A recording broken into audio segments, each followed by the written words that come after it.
नमस्कार दोस्तों, स्वागत है आपका हमारे चैनल दृष्टि स्टडी पॉइंट में। दोस्तों, कल आप लोगों का एग्ज़ाम हुआ है प्री का हरियाणा पीसीएस। आज हम उसी की कट ऑफ एक्सपेक्टेड एक कट ऑफ तैयार की है, उसके बारे में हम आपसे डिस्कस करेंगे। एक्सपेक्टेड कट ऑफ जब भी बनाते हैं तो उसमें बहुत सारे पॉइंट्स को हम कंसीडर करते हैं।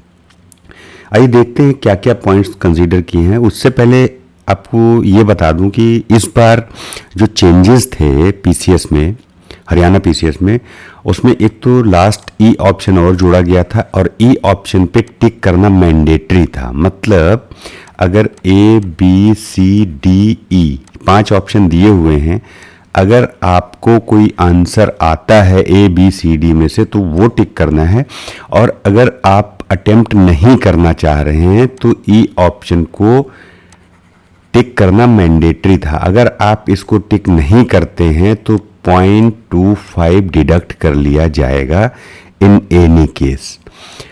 तो ये बहुत ही बड़ा अपडेट था इस बार का। तो उम्मीद है कि आप सब लोगों ने ये ई ऑप्शन जरूर चूज किया होगा अगर आप उसको अटेम्प्ट नहीं करना चाह रहे हैं तो। आइए बात करते हैं हरियाणा पीसीएस के एक्सपेक्टेड कट ऑफ के बारे में। तो दोस्तों, यहाँ पर वैकेंसी जो थी टोटल 100 वैकेंसीज थी, और मेंस के लिए यहाँ पे 12 गुना लोग 12 टाइम्स लिए जाते हैं। तो 100 इंटू 12 अगर हम करते हैं तो अप्रॉक्स 1200 लोग जो हैं मेंस के लिए जाएंगे। लेवल ऑफ एग्ज़ाम इस बार टफ था, इजी नहीं था। अगर फैक्ट्स बहुत अच्छी तरीके से नहीं आते हैं तो क्वेश्चन को सॉल्व करना आसान नहीं था, फैक्चुअल बेस्ड था। मेरे हिसाब से ये हाई था level of exam. Questions 100 GS के और 100 सीसेट के आते हैं। 1 नंबर का क्वेश्चन था तो maximum mark 100 for GS and 100 for CSAT. CSAT केवल क्वालिफाइंग नेचर का है जिसमें कि 33% मार्क्स आपको लेकर आने हैं। नेगेटिव की बात करें तो 1/4 थी, मतलब 0.25 मार्क्स दंड स्वरूप आपका कट जाएगा अगर गलत किए। 4 क्वेश्चन आपके जो गलत हैं उसमें एक सही क्वेश्चन पूरा चला जाएगा। अब बात करते हैं पेपर का लेवल जो था टफ, उसमें क्या किस तरह से आया था। एनवायरनमेंट जो था उससे कोई क्वेश्चन नहीं था। जियो, हिस्ट्री, ज्योग्राफी दोनों ही टफ थी।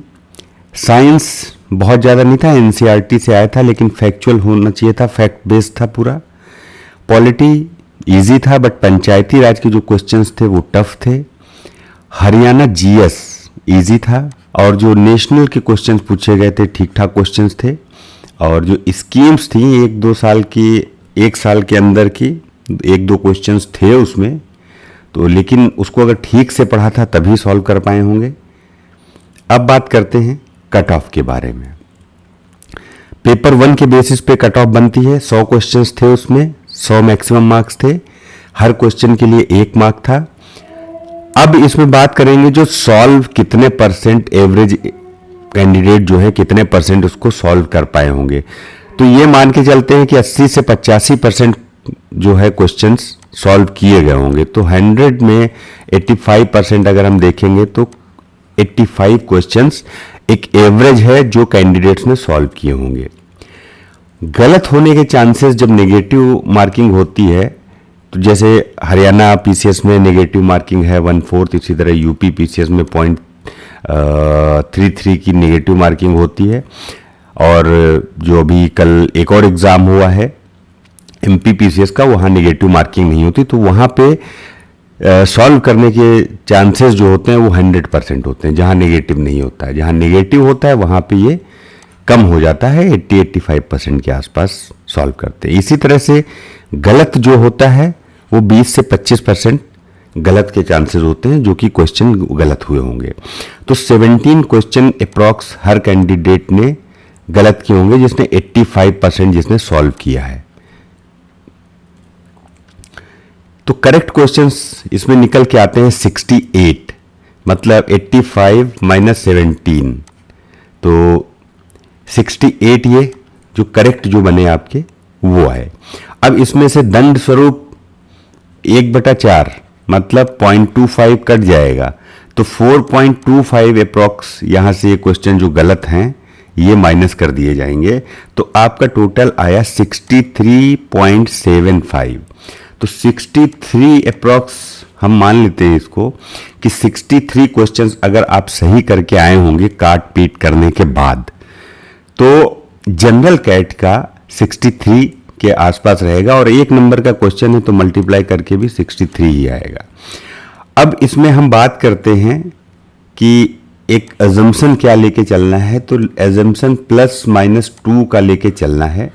+-2 का मतलब ये हुआ, अगर मैं ये 63 बोल रहा हूं तो इसकी जो रेंज बनेगी ये 61 से 65 के आसपास बनेगी। तो +-2 इसलिए मैं कह रहा हूं। तो जो जनरल कैटेगरी की मैं मान के चल रहा हूं 63, तो ये आप ये मान के चलना 61 से 65। इसी तरह से BC ए कैटेगरी जो है, इसका अगर 2 का हम प्लस माइनस लेते हैं तो 57 से 61। SC कैटेगरी में 50 से 54। यहां पर वही सेम रहेगा 61 से 65। और EWS में 54 से 58 के बीच में जाने की संभावना है। ये एक्सपेक्टेड कट ऑफ है दोस्तों, आप इससे सहमत भी हो सकते हैं और असहमत भी हो सकते हैं। मैं ये नहीं कह रहा हूं कि यही जाएगी, ये मेरी एक मैथमेटिकल कैलकुलेशन है, एजम्पशन नहीं है, कैलकुलेशन बेस्ड है। तो ये सही हो भी सकता है और गलत भी हो सकता है, डिपेंड करता है कि कैंडिडेट्स का जो सॉल्व करने का परसेंटेज है वो 80 to 85% होना चाहिए। अब ये है कि आप इसमें ज़रूर कमेंट करके बताइएगा कि कितने परसेंटेज क्वेश्चन आपने सॉल्व किए और आपके कितने टोटल मार्क्स बनते हैं। ठीक है, तो ये थी इस बार की एक्सपेक्टेड कट ऑफ। चैनल को सब्सक्राइब कर लें, टेलीग्राम ज्वाइन कर लें। Thank you very much.